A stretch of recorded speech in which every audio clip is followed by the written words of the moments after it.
Yes, I'm still here, Hollywood.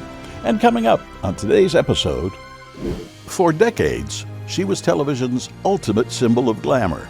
A woman who could command a room with a glance, a line, or a perfectly timed hair toss. But behind the shimmer was an actor who worked her way up from Texas stages to soaps and on to primetime power. Today, she's opening up about what it really took to stay beautiful, relevant, and real in an industry that worships all three. This is Still Here Hollywood. I'm Steve Kmetko. Join me with today's guest, actor Morgan Fairchild.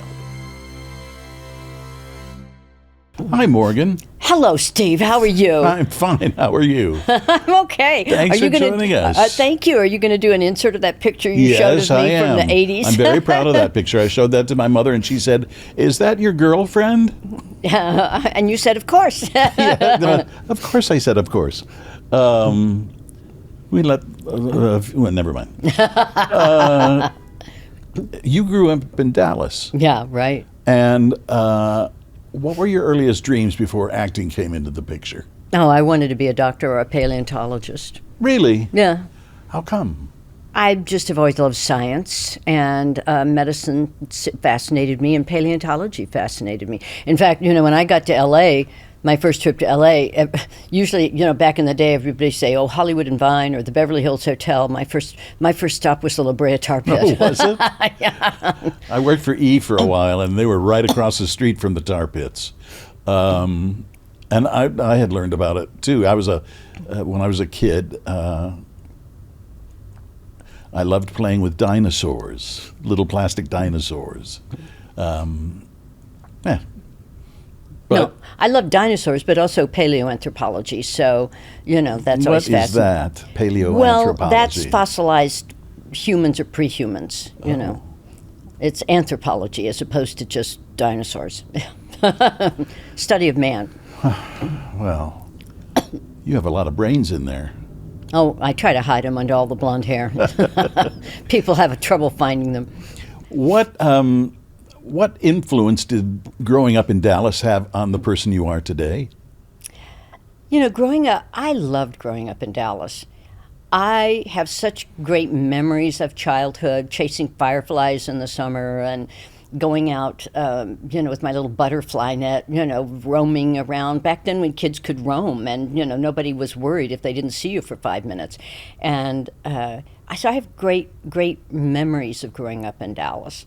And I love Dallas. I mean, I love Texas, and I love the Texas that I remember, and I love the Texas that I think embodies a lot of the frontier spirit that I remember from my childhood. Mm-hmm. If you don't want to answer this is fine, but do you remember the Kennedy assassination? I remember the Kennedy assassination very well. I was in school, and we were changing classes. Right. And my sister passed me in the hall and she said, "The president was shot." And I said, "That's not funny. Don't make a joke like that." When then we get to the class and over the intercom they said, "The president's been shot." I had friends who skipped class that day who were there. And I became friends with the photographer who took the famous picture of Oswald being shot, won a Pulitzer for it. And then Bob Schieffer from Face the Nation, an old friend, and he has stories about that. Have you ever heard his stories about? Yeah, some of them. Yeah, about the day of the assassination. I was in 8th grade, 7th grade, something like that. But it was. I think if you didn't go through it, it really took a hold of me, and we were sent home from school. Oh yeah, we were too. And I think young people now, they don't understand what it was like the 60s, because everybody that we thought were leaders, idealistic, got shot. And, they talk now about all this violence and right. people, but those of us who are older have lived through this before. and how scary it is. Because, I think we're around the same age.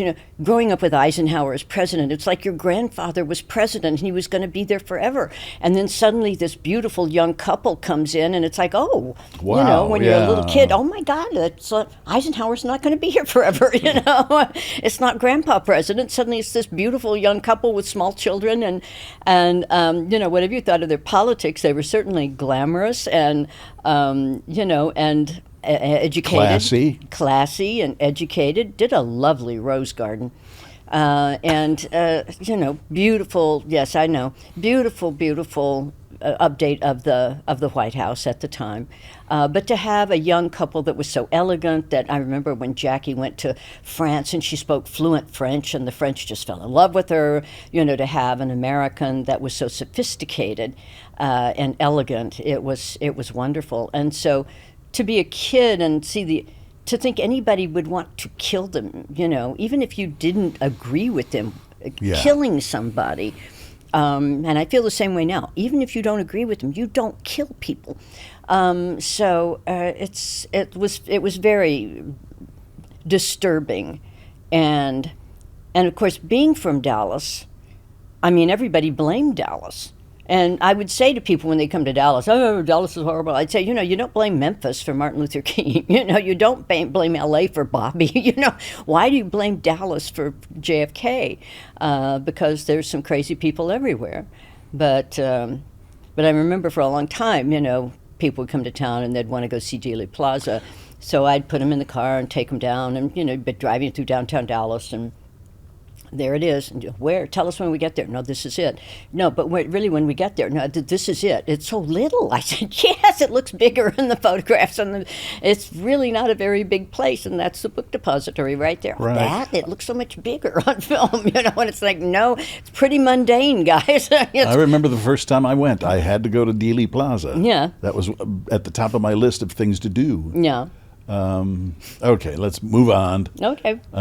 You landed early roles in Search for Tomorrow and the television show Dallas. How hard was it to get noticed back then? Well, it was very hard to get noticed in New York, because I'd been doing a lot of theater in Dallas. I had a career in Dallas. I was doing well. And I got divorced, and I had to decide if I was going to stay in Dallas, where I had family and friends, and I was doing very well, or take that big shot and try New York. And my sister was going to Juilliard, so I thought, well, I'll go up there and see if I can do anything. And, I kept taking theater jobs out of town, and then finally I thought, I've got to, if I'm going to say I'm a New York actor, I've got to stay in New York and try to find a job here. And it was one of those things, I couldn't get an agent, nobody wanted me. Everybody said, oh, you don't have the right look, you're too glamorous, you're too pointy, you're too porcelain, we want real people. And at one point I said to one casting person, what do I have to do, break my nose to get an audition? Because you go and you would stand back in the open call day, you would sit there for 5 hours waiting for a 2-minute audition, and they'd take one look at me and say, oh no, you're too glamorous, and throw you out, and not even let you audition. So being glamorous was a burden? Yeah, I couldn't get arrested. But one of the things I did when I was growing up in Dallas in the 60s, I did a lot of commercials and some modeling. Even though I'm too short to be a real model, I would do hand and makeup and hair and hand and foot modeling and stuff like that, petite lines and things. So I thought, well, I'll see if I can get some of that work here, to cover bills. So I went over to the Eileen Ford agency, and I'm sitting out there with my little portfolio, waiting, and this lovely, sophisticated-looking, elegant gentleman came walking through, and he came back out of his office, and he said, what are you doing? Who are you? What are you doing here? I said, I'm waiting to see Miss Ford. He says, oh, well, while you're waiting, come in here and talk to me. And I said, oh, okay. So I go in, it's Gene Barakat, and he told me that they were just starting, asked me, I told him I'm an actor, they were just starting their commercial division. And so he said, well, we've got a lot of beautiful girls here, but a lot of them can't talk. So would you like to work with our commercial division? So I said, sure, So then a few weeks later, he called up and he said, okay, here's another area we're trying to break into, these soap operas. And we've got a call, and it's an audition for a 3-part arc, 3 episodes. And so go over to that. And okay, great. So I go over to, and I don't get the part. But he said, they really liked you, but you're not right. Well, anyway, the next day they call back and say, we just hired somebody to be a new regular, and it's not working out. And so they give me suddenly a part on Search for Tomorrow. And I still have no acting agent, but I've got a part on Search for Tomorrow. And so who didn't think I was too awful for anything. And so that kind of got me going in television. And then I was shooting like Kojak when they were shooting. You'd try to find things that were shooting in town. And finally started doing a lot of commercials. That was hard to break into too, but finally started with that. But it's like every step of the way, you've been around this business a long time. Every step is a breakthrough. Sometimes people say, oh, what were your big breakthroughs? Every little step forward is a big breakthrough at that moment. And you're so grateful for it. Well, don't take this the wrong way, but you can talk. Did you have any sense when you joined Dallas, for example, that it would turn into a cultural juggernaut? Oh, I don't think anybody had a sense on Dallas. When I shot my episode, it wasn't even on the air yet, and nothing had been that big. So, it was a total shock, I think, to everybody that it would take off the way it did. Thank you, God. Yes. Who gave you the best career advice early on? Oh, several people. Our mentor in the theater in Dallas always told me, when I said, do you think I could do this for a living? And he said, if there's anything else in the world you can do and be happy, do that. Because this business will break your heart. That was good advice. Roddy McDowall told me, don't ever get off a hit show. When I was doing Falcon Crest and they weren't giving me the storyline that they'd said they were going to give me, and I'm getting kind of bored. And he said, Morgan, don't ever get off a hit show. You just be bored. So that was good advice. Yeah. And then our mentor back in Dallas too, because when I'd worked on Bonnie and Clyde, I was doing phase double stuff on Bonnie and Clyde, and I fell in love with being on a movie set. But at the same time, I was I was seeing kind of some of the downside of Hollywood, and I felt. Anyway, I had gone to work on a matinee, and we were walking back for the evening performance, and our mentor, and he said, you seem kind of down, what's going on? I told him, what had happened, and I said, I walked out on this yesterday, but that's the reality of that business, and I can't always walk out on reality. And he gave me the best advice I ever got. He said, nonsense, you can always walk out on reality. And I've lived my life like that. Because when I got out here, everybody told me, if you don't sleep with the right people, if you don't do drugs with everybody, you're never going to have a career. And I just thought, well, I'm not going to have a career then, because I'm not going to sell my soul for this silly business. So I would always just walk out on what people told me was the reality and create my own reality. Is that the advice you would give to a young person today trying to get into the business? Yeah, I would say partying with people is not the way to go. Still. Although it cost me work, but... Your look, the hair, the wardrobe, the poise, became iconic. Oh, really? Oh, yes, that's nice. Thank you. I think so. Did you craft that persona deliberately, or did it just kind of happen? Did it just evolve? Oh, honey, yeah, of course.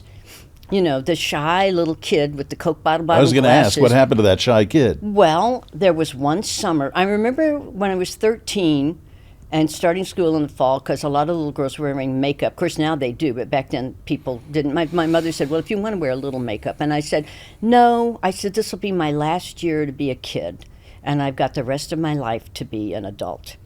So then when I turned 14 that summer, I got contact lenses, and I could see myself for the first time, really. And, you start thinking, as young women do, what are my good features? What do I want to accent here? How do I create a look out of this kind of blank white, white everything, thing that reflects a lot of light? Every set I ever work on, they always have to tone the light for me because I bounce a lot of light. I'm so white. And I just started creating a look. I decided my eyes were my best feature. I would accent those.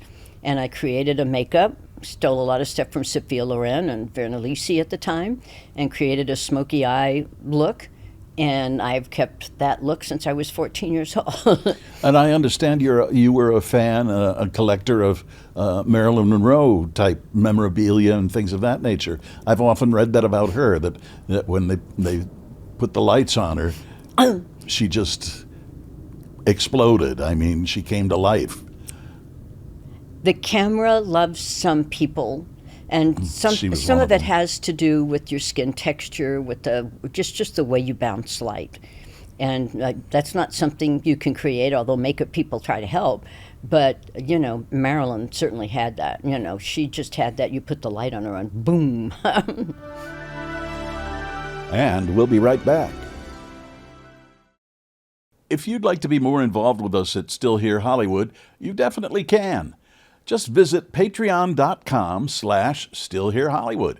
You can support us for as little as $3 a month. You can get our episodes a day before they post anywhere else. You can see what guests will be coming up and submit questions for them. You can even tell us what stars you want us to have on as guests. You'll see what goes on before and after the episode, plus exclusive behind-the-scenes info, pics, video, and more. Again, that's patreon.com/StillHereHollywood.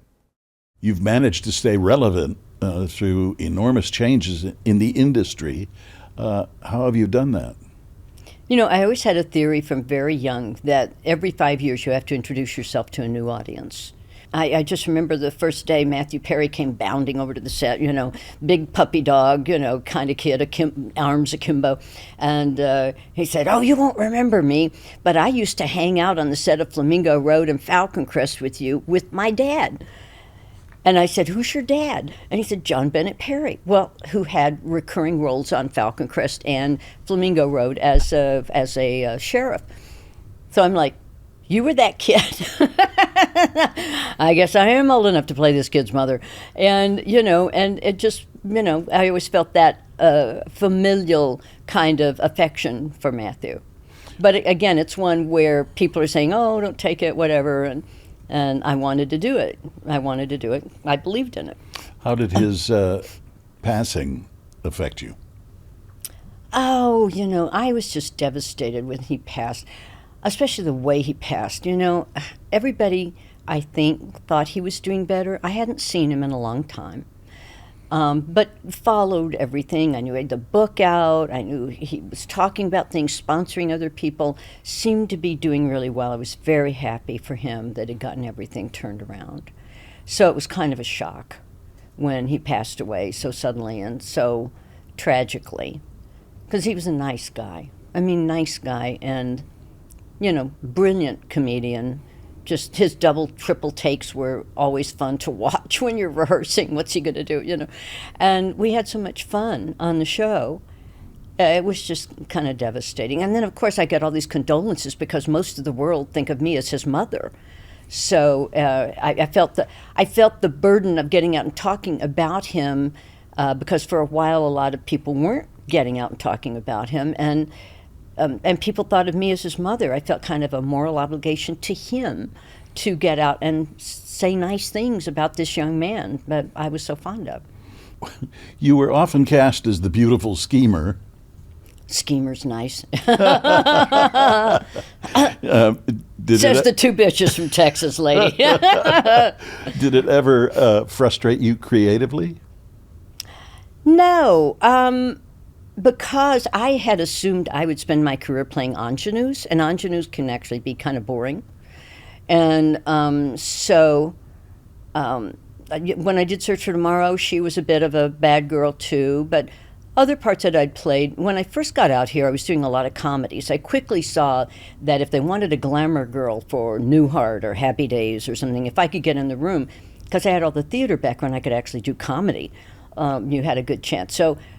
But then, my first TV movie, I was going in to read for Chuck Freeze, and you remember Chuck, the king of TV movies in the 70s, and he was doing a kind of a TV movie ripoff of Carrie, which had come out the year before with Sissy Spacek and everything, big hit, telekinesis, and horror movie hit. And Betty Buckley, also from Texas. Yes, yeah. And Anyway, so I go in and read, and what they're doing is Kay Lenz, who's the queen of TV movies, was doing the Carrie part. And there's two other parts. The sister of Carrie, who wants to be in this sorority, they're off to college, and the evil sorority queen. So I go in and I read, and Chuck has me read the sorority queen. And then I, being an actor, I said, I'd really like to read for the sister because she's got more gray areas. And she's torn between her sister and, wanting her own personal ambitions. And he said, I want a brunette. I said, I'll wear a wig. Finally, he says, honey, you haven't been here very long, have you? And I said, no, sir. And he said, let me explain something to you. I can find a good ingenue anywhere, but a good bitch is hard to find. And he says, and if the bad guy doesn't work, the whole movie doesn't work. You think of Shane without Jack Palance. He goes down a whole list of movies where the bad guy made a critical point. And so I thought, well, no, nobody's going to see this thing. It's a little horror movie, TV movie. Nobody will see it. #1 TV movie of the year. It's like, I still have people today who just say, I love that movie. I went to visit the set of The X-Files because I was shooting something in Vancouver, and David Duchovny is like, I love Initiation of Sarah, and it's like, I'm going to do Democratic work in Philadelphia. Mayor Mandel is like, I love Initiation of Sarah. So, it's nice to feel that you had something to do with people's childhood. Looking back, you've been around for a while. Oh, honey, I've been around forever. Okay, I'm not going to say it. What is the favorite thing? What is the thing that you really sunk your teeth into, and that you look back on fondly? Oh God, a lot of things. There's so many wonderful opportunities I've had, and grateful for them. My favorite series was Paper Dolls. That was my favorite one that I did. I love that. And then with Falcon Crest, I was very interested because it was the first time the adult repercussions of incest had been done. So I like doing iconoclastic things that people don't expect to see you do. And so I will always take a chance on something like that. Or Paul Rubin called and asked me to do a little cameo in his Pee-wee's Big Adventure. Right. Yeah. And, different ones. I did a big tour of The Graduate. I was very proud of my work on that. And then, just there's so many different shows that you've had the opportunity, North and South. To just be part of that production was fabulous. I'm trying to go 2 different directions here at one time. Give me a hint. What's the most outrageous or inaccurate tabloid story you've ever seen about yourself? Or do you just steer clear of those? Well, I steer clear of them, but, people have a tendency to let you know. The most outrageous ones. But, they're so invasive, the paparazzi. And it's much worse now than, when I was at the top of everything. But they're just, I remember Richard Mulligan. I had done an Empty Nest, and Richard Mulligan was the dearest man. And I was going to shoot a movie in Medjugorje, which is a Catholic pilgrimage place. And Richard wanted me to get some rosaries blessed by Father Yozo and at Medjugorje. So I come back to town. I meet him in this restaurant in Beverly Hills to give him his blessed rosaries.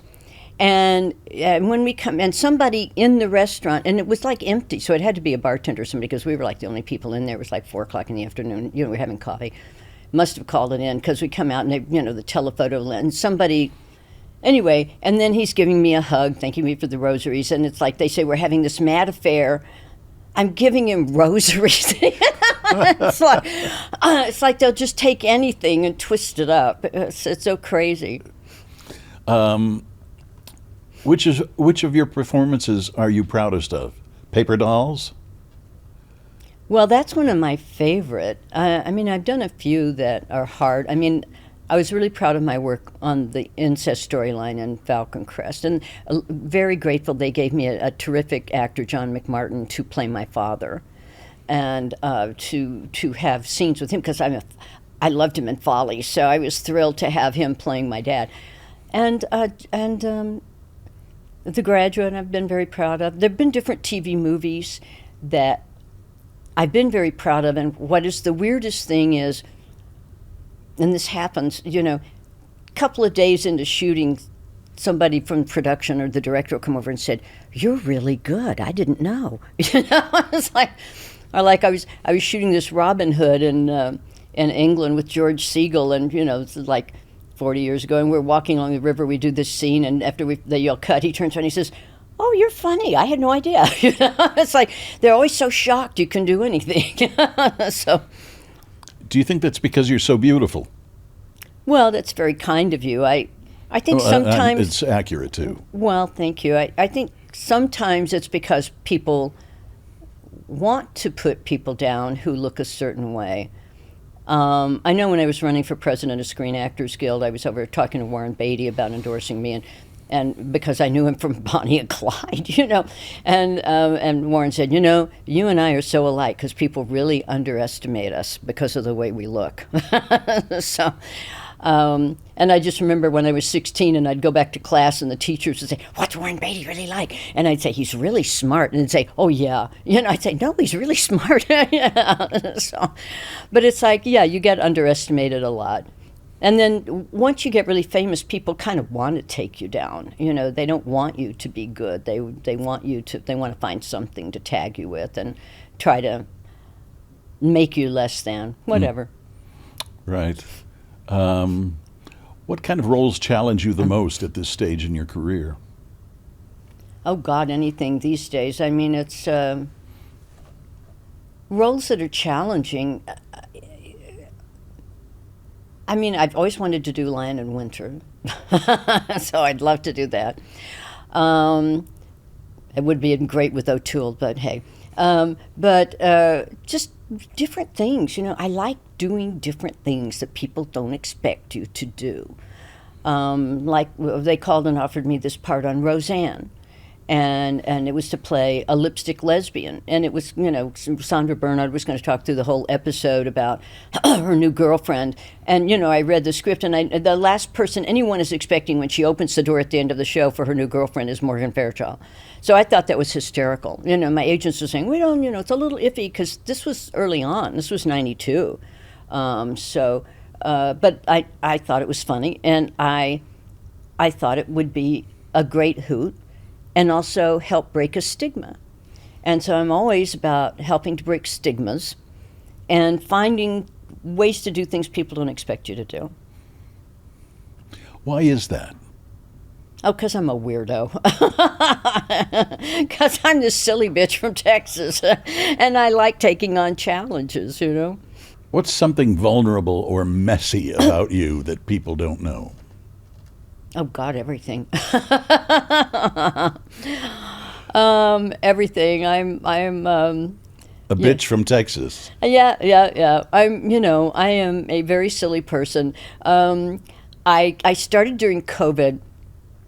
Because we live in California and everything was shut down. I'd see online people saying, "Oh, I'm so miserable. Oh, I can't even go outside. Oh, it's freezing." And of course, I'm taking a walk every day because I can't go to the gym. So I started taking pictures of flowers to post on the internet to cheer people up.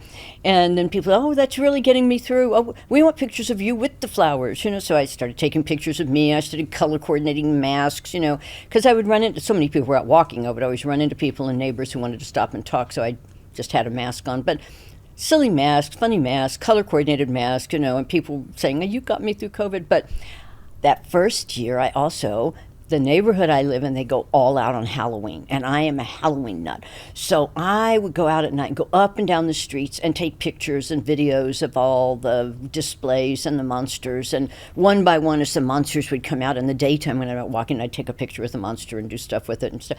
And so now it's become kind of a trend where people in September, they'll say, "Where are the monsters? Where are the monsters?" I said, "Guys, they're not out yet." But that's a silly part of me that my Twitter followers and Blue Sky followers certainly know, and my Instagram followers, is all my silly Halloween stuff. And we'll be right back. Do you ever go out without makeup and hair? Not if you're lucky. But it's I was raised old school that if you are a celebrity, you don't go to the grocery store without your makeup. And and that kind of has gotten driven home to me because sometimes I'll be out and I'll be in a store and some nice lady with no makeup on that is very famous will leave and they'll say, "Oh, did you see her with that makeup?" So I just never give them that chance. If I'm going to go somewhere where I might actually be seen, I don't leave the house without some makeup. It may not be full drag, but some makeup. Sometimes without the eyelashes. What kind of a kid were you? I was like the most boring kid you've ever seen. Oh, I come was on. a little fat, pudgy kid with white hair and white eyelashes and big, thick Coke bottle bottom glasses, and very, very, very shy, and but smart. Always in advanced placement, and so that's how I got started in the theater. Was basically because I had one teacher in my 5th grade class who wouldn't let me do a written book report. And so I had to stand in front of the class and give an oral book report. I stood up there 3 days in a row and nothing would come out. And so finally my mother coaxed me through how to do this. But then coming from a family of debaters, and her brother was a lawyer, later a judge, and it's like, no kid of mine is not going to be able to stand up and say something. So she enrolled us in drama classes, my sister and me. And my sister loved it. And indeed, she's the one with a Juilliard degree. But I would throw up every Saturday before we went. And then one Saturday, my mother woke up and she was reading the paper, and girls, so we come running in. The Junior Players Guild is having auditions today, and it's the Junior Players Guild was, I'm not sure if they're still there, a fabulous children's theater group in Dallas. We're very well funded in Highland Park, and great theater, and so they're having auditions, and I'm saying no. My sister says, "Oh, I want to go," so. We go, we sit in the back of the auditorium for hours watching all these kids do improvisational auditions and thinking, I could do better than that, but I'm not going down there, not me. And finally my sister says, "I want to audition." So she goes down, and I knew if I didn't go audition that I'd be screamed at all the way home by my mother. So I always say I have a career today because my fear of the stage was second only to my fear of my mother. But then, and this is the difference that an adult can make in a kid's life, because that nice director gave my sister and me both little parts. Nothing fancy, but little parts.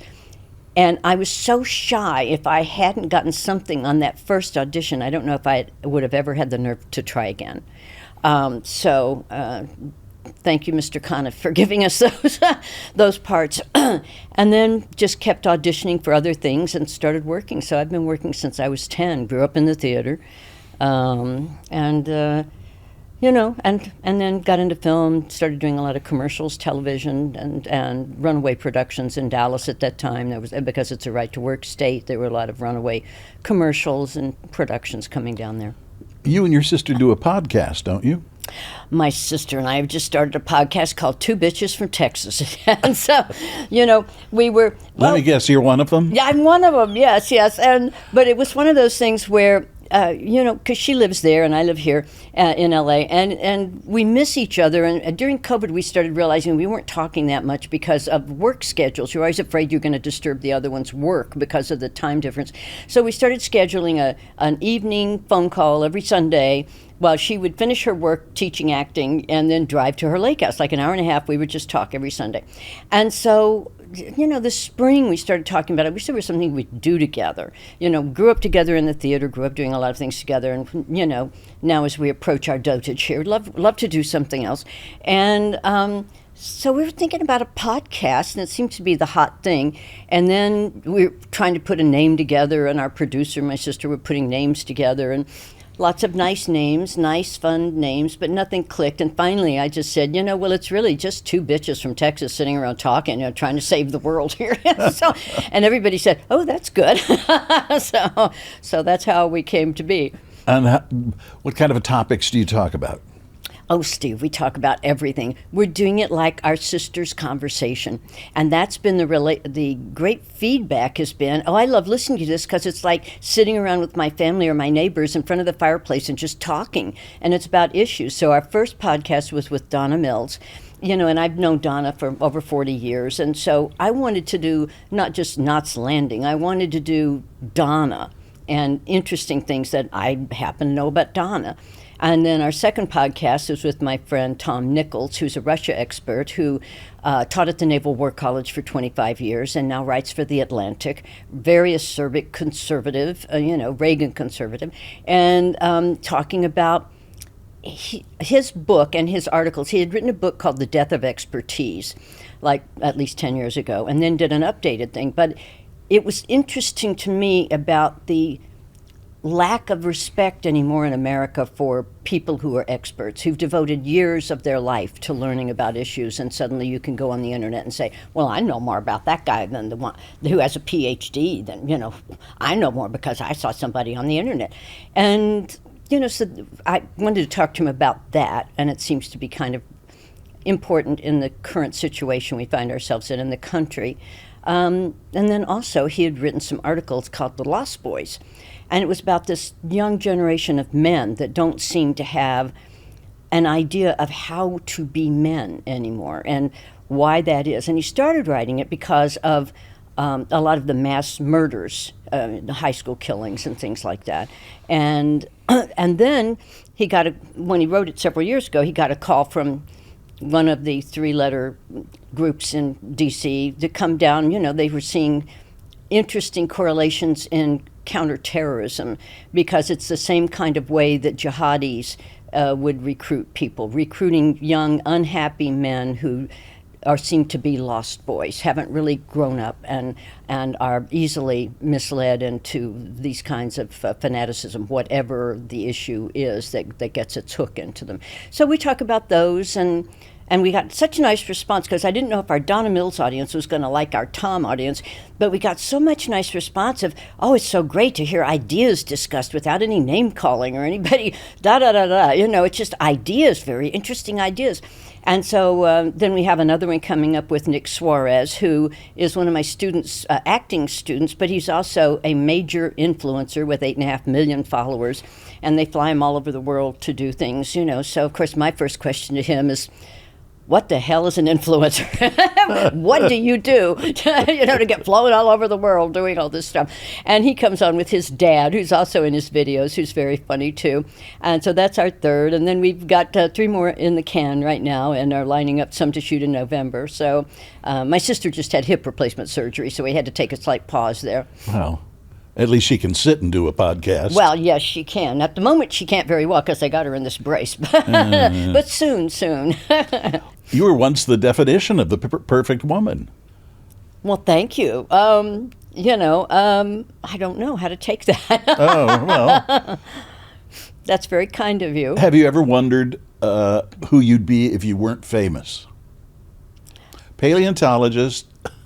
Well, either a virus researcher or dusting off dinosaur bones in the Gobi Desert, which is what I thought I'd be doing.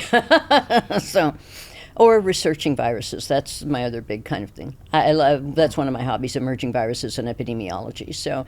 And that's how I ended up working on AIDS all through the 80s with Dr. Fauci and testifying before Congress to get AIDS funding and doing a lot of TV shows, specials, Nightline, all kinds of things to educate people about AIDS. And I try to do the same thing now about COVID, because COVID ain't over and it's hurting a lot of people long term with long COVID, and people aren't aware of it. When do you feel most yourself? On set? On stage? At home? Well, at home, I'm just the schlub who feeds 3 cats. That's all they care about. You're a cat lady? Yes, that's all they care about is the food and the pets. And other than that, you're just a schlub.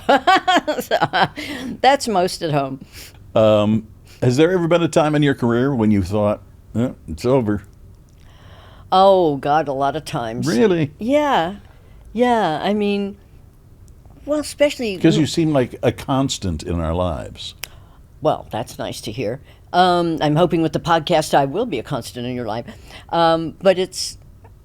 Yeah, I starting out, you always wonder if there's going to be another job every time, in the theater you have a run of a show and it goes down and then you don't know what the next thing's going to be. With TV, you think you've got a hit show and it gets canceled from under you. And suddenly and unceremoniously. A lot of times you wonder if you're ever going to work again. What's your philosophy now for choosing projects? Do you have one? Yeah, again, it's, whatever is interesting. I have such eclectic interests. First of all, I wish somebody would cast me as a paleontologist or a doctor, which they never do. I come from a family with lawyers and an uncle who was a judge, a cousin who prosecuted for the Justice Department. They never think of me for lawyers. And I would love to do those kinds of things, And I can be an evil bitch as a lawyer, I don't have to get totally away from typecasting. Have you ever felt underestimated because of your beauty? Well, I felt underestimated a lot of times. Like I said, you'll be 2 or 3 days into a shoot and somebody comes over, and usually the director or producer, and says, "Oh, you're really good. I had no idea." It's like, surprise, why did you hire me? So, yeah. But, it's always doing the fun, the things that they don't expect. It's like when I first came out here, one of my early jobs was Happy Days, playing Fonzie's new girlfriend on Happy Days. How much better can it get for a girl in 1977? Fonzie's girlfriend. And so, and that cast, they were so great, so nice. And so whenever I was on the Paramount lot, I would go over and hang out and say hi, And so one day I was over there, and Henry says, "Do you have to go anywhere?" And I said, "No, why?" And he said, "Stay and watch our guest star this week, where he's amazing." I said, "Great." So I stayed all afternoon just so I could tell this guy he's a genius. Like 6-9 months later, I get a call from William Morris, "We have good news and bad news." "Okay, what's the good news?" "Well, you got the TV movie you wanted." "Great. What's the bad news?" "Oh, Gary Marshall has this new show, and it's all under wraps, and it's a big secret, and nobody knows anything about it. And, Gary wants you to come on, but he wants you to be recurring. He doesn't want to give you a contract. He only wants to pay you top a show. And you're making so much more money than that now. We just think you should pass on it." And I said, "What's the name of it?" And he said, "Mork and Mindy." And I said, "That's Robin Williams' new show." And he said, "Who's Robin Williams?" And there was a time. And I said, "Oh, honey," I said, "I saw Robin do this character over on Happy Days a few months ago. I mean, Robin Williams is a genius. Don't tell Gary I'd work for free to work with Robin Williams," And so then you start doing that again against the agent's advice. I take a job that's not going to pay as much and do all that. But, you want to do something different. And I knew Robin would be different. And he was. Always, always. And at the drop of a hat. Yeah. And I loved Gary Marshall, too. He was a terrific guy. So funny. Yeah. I remember one time I was at a screening for the sequel to Pretty Woman, Runaway Bride. Yeah, yeah. For some reason, it was at Paramount. You'd think they'd have a copy of the movie, but for some reason, it was late, and we were in one of the little theaters at Paramount. He just took over the microphone and kept us entertained for like 30 minutes until the film got there and could, be spooled up and everything. And he was just hilarious. Yeah. Oh, no, he was great. I always loved working with Gary. And I would see him offset a lot, too, because he was a member over at the Lakeside Golf Club, and I had friends who belonged to that golf club, so I'd always see him at lunch and hang out. And then he directed a production of Crimes of the Heart at his theater in Toluca Lake that I was in, like in '99, So I would always end up working back and forth with him. Great guy. Great guy. Was there ever a co-star or a director who completely changed the way you approached your craft? Completely changed it. I don't know, because I grew up in working so hard for so long. I mean, everything kind of built on each other. Larry O'Dwyer, who was the mentor at Theater 3 in Dallas that my sister and I had, that gave me the advice I mentioned earlier, was a brilliant improvisational actor, brilliant actor. And he not necessarily changed my approach, but taught me so much. And my sister, we both credit him being an early mentor and just teaching us so much about everything. Every show I did with him, I would stand off stage in the wings and watch him the whole show. He always had an audience in the palm of his hand. And working with him was the prep I needed to work with Paul Rubens, with Robin Williams, with Eddie Murphy, with other people who like to improvise, because I had worked with one of the best when I'm 14 years old. When you're a sponge. Yeah. So you just, it's like the first day on Mork and Mindy, the show wasn't on the air yet. I'd gone to see the taping of the episode before mine so I could see what the character relationship. I know what Robin's character was going to be because I'd already seen it, but the character relationships and then the day I come in, we do a table read. Everybody reads the show. It's very funny. We get them to start rehearsing, and I quickly saw that what happens is you'd start with the script, and then Robin just goes. And everybody just stands back and watch Robin go. And so then when I get up to block, we start off with the script, and then Robin starts, and he says something, and I say something. He looks at me, and he says something, and we're going back and forth about it. He comes over and grabs me and throws me in the air and says, "Mama, you're one of me." And, so we would improvise a lot. So a lot of that first year stuff, when the little editions of, Best of Mork and Mindy and stuff, we improvised on the set because we had great fun. And so, that stood me in good stead. And, when you work with really good people, you do pick up on other things. I've been very fortunate in my life to get to work with so many wonderful people I grew up watching. Betty Davis, Natalie Wood, Roddy McDowall, Vincent Price, just so many different, Jane Wyman, Cesar Romero. My first day on Falcon Crest, I said, "So Cesar, what was it like working with Dietrich and Devil is a Woman in 33? He starts telling me old Hollywood stories, But, just getting to work with people who are really good, who talk to you and work with you. And that's always the fun part. For me, in theater, rehearsal is always the fun part because that's when you're being silly and creative and can come up with good stuff. And then being on a set, if you're working with good people who really give you something back, you always learn something. You always pick up something new because you're a sponge. Was it Van Gogh about whom they made a movie called Lust for Life? Oh, yes. If they made a movie about you, it could be Zest for Life. That's the impression I'm getting. You really enjoy what you do and who you are. Well, it's been a long road from that shy, quiet kid to somebody being confident. And I always remember what my mother told me. She said, "Hold your head up high, throw your shoulders back, and smile like an angel, and you will own the room." And, and that's basically fake it till you make it. Right. It's like, I remember one audition I had when I first got out here, and I went in and auditioned, and when I was leaving, they said, "Well, you got the part." Back in those days, they could do that.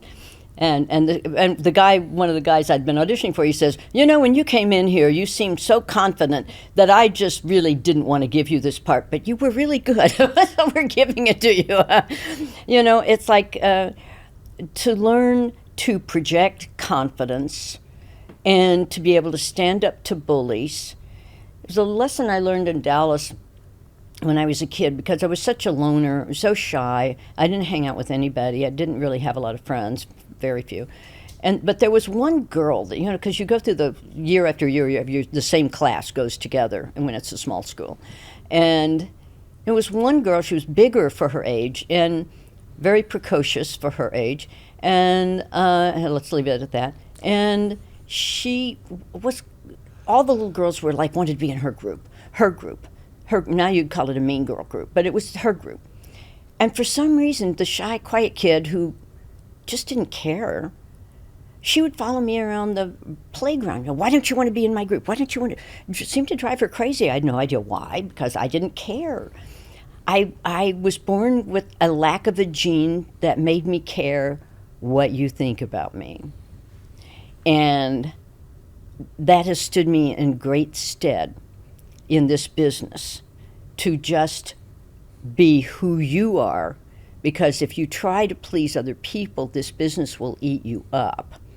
And just finding that way to not care. Like when people told me when I moved out here, you don't sleep with the right people, you don't do the right drugs, you won't have a career. And it's like, I don't care.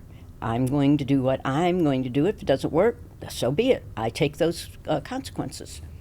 Being willing to take the consequences is always important. Know what you're risking and be willing to risk it. I want to be in your group. Well, I'll tell you what. I will always protect you from a bully. Okay, thanks. Back with more in a moment. Was there one co-star you worked with who made you laugh the hardest? Oh, God, besides Robin? Well, Vincent Price was hysterically funny. People don't know that about him. Roddy McDowall was always, I did a lot of projects with Roddy, and we were always laughing. And he was just one of my dearest friends. I just adored him. But so many, God, who else? I mean, there's so many great people I've had the fortune to work with. You know, Paul Rubens, we would always hang out, and he was always so sweet and so funny, off camera too. Not as Pee-wee, just funny. Mm-hmm. Well, what about AIDS? You were very instrumental early on. Oh, in AIDS? In helping, people with AIDS. Well, and it was overlooked by so many people. I have these weird hobbies. And it's like when I was doing Flamingo Road, and I was taking anthropology in night school at UCLA, so I'd be sitting in my little lingerie with my books doing my midterm. The guys on the set would say, "We got to everybody come move Morgan's books." It's like, what is hemispheric dysfunction of the brain? It's like, but because I have these odd interests, I had been following this something new was out there. And I first noticed like a little blurb in the New York Times, like 13 cases of Kaposi sarcoma in New York, this odd cancer that usually only attacks older men of Middle Eastern heritage, and then Mediterranean heritage. And then there were 11 cluster cases of Kaposi sarcoma in New York. So I'm the weirdo who says, that's odd. Then it came out they were all in gay men. And I knew something new was out there. So then anything I would read that seemed remotely attached to this, I would follow up. I was keeping folders and making notes and following it along. I knew something new was out there. Trying to warn all my gay friends. So when and I had been Rock Hudson's date at a Lifetime Achievement Award just a few months before he went on Dynasty. And so I was doing Falcon Crest, and we were kind of hearing around the lot that Rock wasn't looking too well. And, I mean, I knew immediately what it was. And I just remember people were so scared. Young people now who didn't live through that, they don't know how scary it was. They have some idea because of COVID, of living through COVID, but the people nowadays seem to quickly forget. But that was years of people being terrified of something and wanting to vilify a segment of society for unfounded reasons. And so I felt it was a moral calling to have to talk about it, because I knew I was the only famous face that could have go on Nightline and explain what a retrovirus is and how it works or doesn't, how you are and aren't going to get it, and educate people. And I knew it would cost me work, and it did, to be controversial. And but I felt it was so important.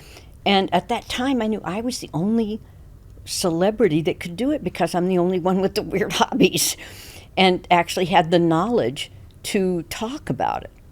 And so suddenly I'm doing Nightline, I'm doing Geraldo Rivera specials, I'm doing Barbara Walters specials, I'm doing all kinds of different AIDS specials, testifying before Congress, like I said, unveiling of the first quilt, opening the first AIDS Veterans Wing in New York, visiting hospices, and I lost friends because people didn't want to be seen with you. They didn't want you to eat off their plates, they didn't want you around their kids, they didn't want you to hug them. I mean, people that walked out of my life then I've never seen again. And that's okay. And but the work that hurt, because it did cost me. I have definitely feel I was written off of a particular show because of that. But and then I've had friends who were casting people, having dinner with one friend in particular I'm thinking of, who has retired, and we were talking about it at dinner, and he just started crying, and he said, "Morgan, I was in those rooms when your name would come up and they'd say, oh, she's too controversial because of this AIDS thing." He says, "I'm a gay man and I didn't stand up for you, and I am so sorry." And but I felt it was my moral duty to kind of take the punches for everybody and make it okay to talk about it, and also to try to educate people. I just remember one of my friends was a publisher of one of the West Coast version of one of the tabloid magazines, not the Inquirer, but one of the better ones. And he called me up and said, we want to do a story on Hollywood fights AIDS. Would you do a picture with a big group of celebrities? I said, sure. And he called me back a couple of weeks later and he said, thank you so much. And I said, for what? And he said, everyone said no, including people who are well known now for, AIDS work. Everyone said no until you said yes. And then you made it safe for everybody else to say yes. And I felt like that was a lot of what I needed to do morally. These days everybody talks about Christian values and Christian this, that, and the other. But standing up for your fellow man, trying to get a disease treated as just a disease, defending my gay friends. Because, I grew up in the theater. My friends were always he, she, and other, to see one segment of society stigmatized that way, that I felt I had a moral obligation to defend people and to get money for research and to get it treated as just a disease, which is what it is. And and I knew it would cost me. I didn't know at that time it would cost me quite what it did, but I knew it would cost me. But again, you make decisions and then you have to be willing to take the consequences. So if you're willing to take the consequences, it's easy to do what's right. So, what show were you cast off of? I don't want to say. Okay, I understand that completely. I can remember how frightening it was to go. You'd go get your AIDS test, and then you couldn't get the results right away. You had to wait a week and call then. And making that phone call would be like, oh, hell. Yeah. I'm going to do this. And working in a newsroom for all those years, it was such a hot topic.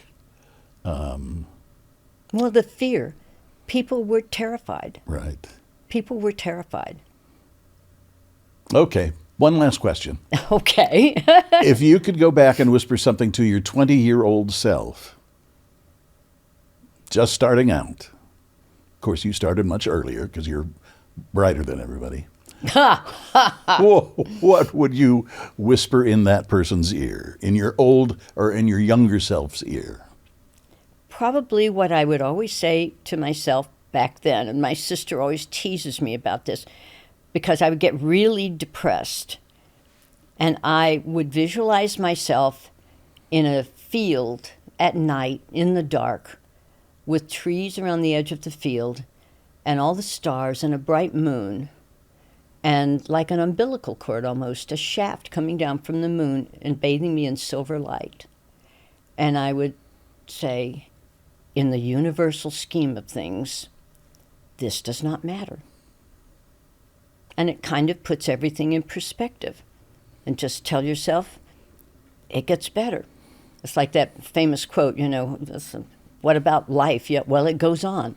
What's the most important thing in life? It goes on. With or without you. Yes. But that somehow you will get through this and it will get better. This is not forever. Thank you, Morgan. God, you're a doll. Oh, well, thank you, Steve. in every which way. I really had a good time. Oh, well, thank you. Well, me too. Thank you. And good luck with your podcast. Oh, thank you. Well, send me that picture. I'm going to get that picture. You already have thank it. We'll take another one now, and they could go side by side. Okay. Still Here Hollywood is a production of the Still Here Network. All things technical run by Justin Zangerly. Theme music by Brian Sanishin. And executive producer is Jim Lichtenstein.